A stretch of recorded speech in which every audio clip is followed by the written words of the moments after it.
آج مجلس الخطبہ پاکستان کے مہمان بنے ہیں حضرت مولانا معاویہ حبیب صاحب۔ ہم ان سے ان کا ذاتی علمی اور عملی تعارف سنیں گے اور اس کے بعد خطابت کے حوالے سے انشاءاللہ العزیز گفتگو کریں گے۔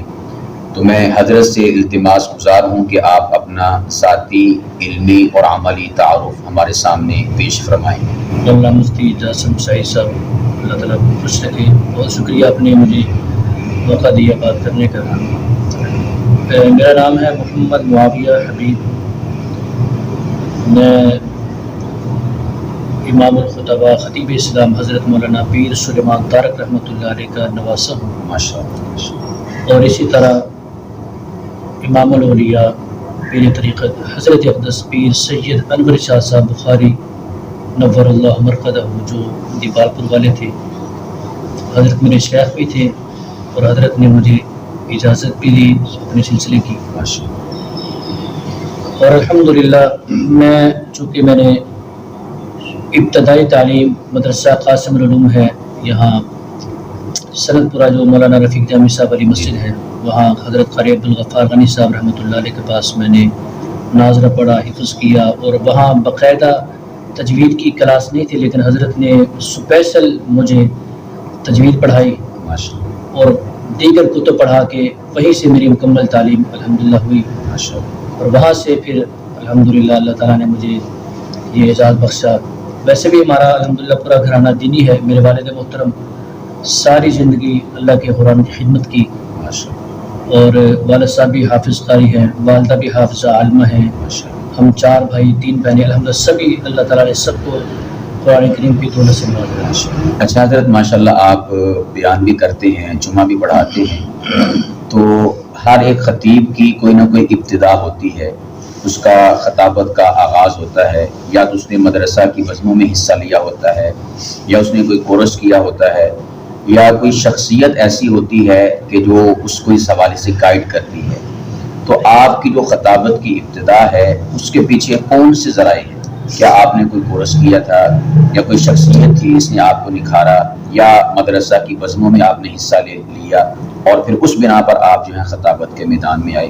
ذرا اس حوالے سے ہمیں آگاہ فرمائیں۔ خطابت کی جو ابتدا ہے وہ تو الحمدللہ خطابت ہمارے گھر کی کھیتی ہے اللہ کے فضل سے۔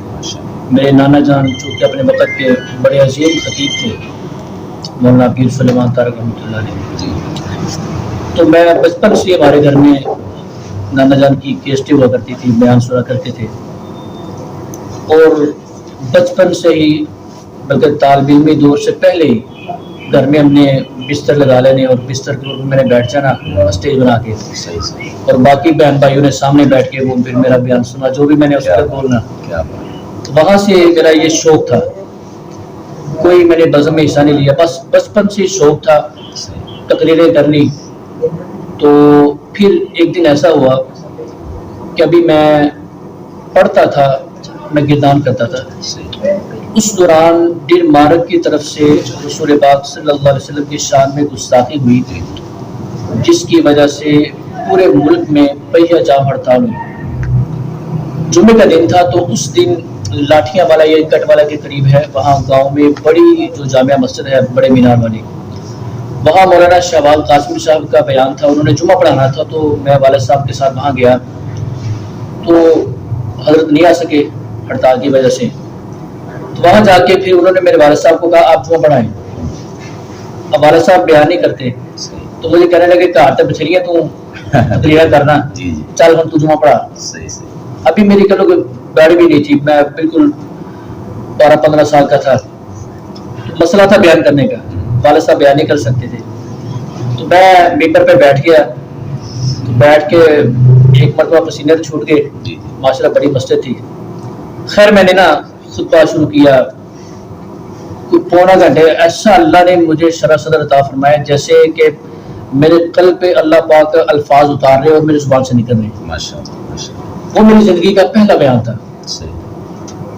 بس اس بیان سے حضرت دیکھے کہ میرا اللہ نے ڈر خوف اتار دیا۔ اس کے بعد پھر مختلف پروگرام ہونے، تو والد صاحب نے نا ان میں جا کے جو جلسہ یا محفل جس کی کہنا، تو ان میں میرے 10 منٹ کے بیان کروانے۔ تو الحمدللہ اللہ تعالیٰ نے پھر ایسا مجھے وہاں سے مجھے حوصلہ دیا، جذبہ دیا کہ دن بہ دن پھر میرا جذبہ بڑھتا رہا۔ پھر وارث پورے گول چوک میں ایک مسجد ہے عائشہ مسجد، وہاں میری خطابت کی بات کر لی والد صاحب نے۔ ابھی میرا وہ تعلیم چلو میرا دوران تعلیم ہی میری بات کر لی، تو میں نے جمعہ شروع کر لیا وہاں پہ۔ تو الحمدللہ پھر وہاں میں نے 1 سال جمعہ پڑھایا، وہ میری خطابت کی ابتدا ہے۔ بڑی خوبصورت بات ہمارے سامنے آئی کہ شوق انسان کو کسی نہ کسی منزل پر پہنچا دیتا ہے۔ حضرت کا شوق ہی تھا کہ جس نے ماشاءاللہ اتنا بڑا خطیب بنا دیا، خطابت کے میدان میں انہوں نے قدم رکھا، اور پھر آج ایک عرصہ ہو چکا ہے، غالباً 12 سال ہو چکے ہیں آپ کو خطابت کرتے ہوئے۔ تو عزیز خطبہ کرام اور طلبہ عزام، شوق کے ساتھ خطابت کے میدان میں آپ قدم رکھیں، انشاءاللہ العزیز منزل کو بھی آپ پائیں گے اور کامیابیاں آپ کا قدم چومیں گی۔ حضرت میں آپ سے پوچھنا چاہوں گا کہ آپ جمعہ پڑھاتے ہیں، تو جو آپ کا بیان جمعہ ہے اس کی آپ تیاری کیسے کرتے ہیں؟ آیا خطبات سے کرتے ہیں یا دیگر کوئی کتابیں ہیں ان سے آپ تیاری کرتے ہیں؟ یعنی آپ کے جمعہ کی تیاری کا ذریعہ کیا ہے؟ جمعہ کی جو تیاری ہے وہ خطبات سے تو نہیں کی جا سکتی، اگر کر لیں رٹا لگا لیں تو بیان دوران بیان اگر کہیں بندہ اٹک جائے تو سارے بیان کا ستیہ ناش ہو جاتا ہے۔ اس کا طریقہ کار یہ ہوتا ہے کہ مختلف کتابوں کا مطالعہ کر کے کچھ مسائل کو، واقعات کو ذہن نشین کر لیا جاتا ہے، اور خطبات سے نکات لیے جا سکتے ہیں۔ بہت زبردست بات، بہت زبردست۔ میں ابھی یہ سیدنا صدیق اکبر رضی اللہ تعالیٰ عنہ کا عنوان تھا 22 جمادی ثانی، تو میں نے اوقارہ جمعہ پڑھایا۔ جو میں نے موضوع میں نے یاد کیا تھا نا، جو میں نے مطالعہ کیا تھا، وہ سارا بیان ایک طرف، ایک نقطہ مجھے مل گیا خطبات سے۔ وہ نقطہ یہ تھا کہ سیدنا صدیق اکبر رضی اللہ تعالیٰ عنہ جب حضور نبی کریم صلی اللہ علیہ وسلم کو غار ثور پہ لے جا رہے تھے، تو اس وقت اللہ نے کہا ہوگا صدیق تو جھک جا، میں تینوں اونچا کراں۔ کیا بات ہے، کیا بات ہے۔ پھر صدیق یہ پوتا، یہ بوٹا صداقت والا، اتنے پھل نبوت والا۔ کیا بات ہے، واہ واہ، کیا یہ سارا بیان ایک طرف، یہ نقطہ ایک طرف ہو گیا۔ اس نقطے کی وجہ سے میرے سارا بیان جو ہے وہ مجھے داد مل گئی، وہ سارا بیان میرا لگ گیا۔ تو لہذا یہ جو خطباء عظام ہیں ان سے میں یہی گزارش کرتا ہوں کہ مطالعہ خطبات کا بھی کیا کریں اور دیگر کتابوں کا بھی، صرف رٹا نہ لگایا کریں۔ رٹا لگانے سے جو تقریر ہے اس کا حسن ختم ہو جاتا ہے، اس سے جان نکل جاتی ہے۔ اور جو اپنے اکابرین کی دیگر کتب ہیں ان کا مطالعہ کر کے انسان ممبر پہ جائے، اللہ پاک شرح صدر دے۔ بڑی خوبصورت بات ارشاد فرمائی کہ جو خطباء ہیں وہ خطبات سے مطالعہ کر کے بیان نہ کریں، بلکہ کتابوں سے مطالعہ کر کے اس کے بعد بیان کریں۔ ہاں، خطبات سے نکات یا اسی طور پر ان میں سے جو چنیدہ باتیں ہیں اور نقطہ عروج ہے یا پوائنٹس ہیں وہ لیے جا سکتے ہیں، لیکن ٹوٹلی انحصار کرنا خطبات پر، یہ خطباء کی بہت بڑی خطا اور غلطی ہے، اس سے احتراز کرنا چاہیے۔ اچھا حضرت، آپ سے پوچھنا چاہوں گا کہ مساجد میں ہم دیکھتے ہیں کہ خطیب 10-15 منٹ بیان کر لیتا ہے، پھر نمازی آہستہ آہستہ آنا شروع ہوتے ہیں، تو اس کی وجہ کیا ہے؟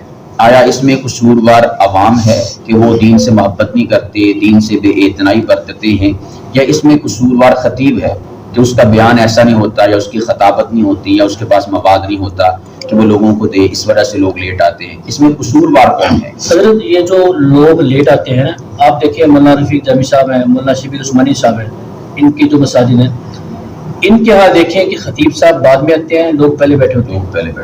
اس کی وجہ کیا ہے کہ لوگوں کو کچھ چاہیے ہوتا ہے، طلب ہوتی ہے۔ اب طلب کب ہوگی؟ جب خطیب کے پاس کچھ ہوگا۔ یہ خطیب کی کمی ہوگی، لوگوں کو پتہ ہے کہ اس نے وہی باتیں کرنی جو پچھلے جمعے کی، لہٰذا جو مسجد کا خطیب ہے اسے چاہیے کہ اپنے مطالعے کو مضبوط بنائے، محنت سے اللہ کی خطابت کو عبادت سمجھ کے کرے۔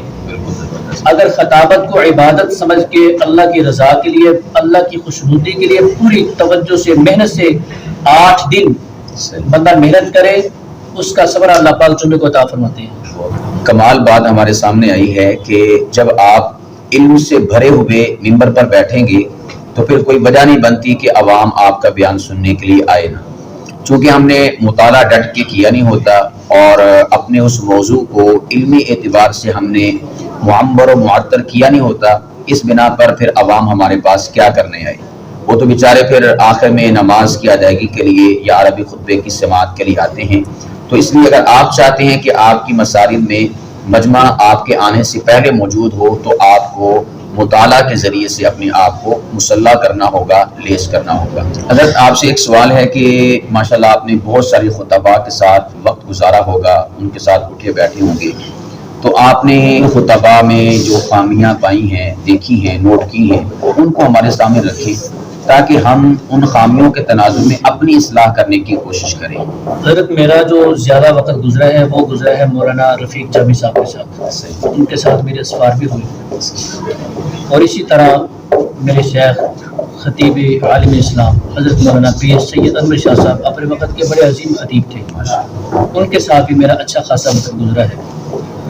تو ان حضرات میں میں نے جو بہترین خوبی دیکھی ہے وہ یہ ہے کہ چھوٹے کو بڑا کرنا.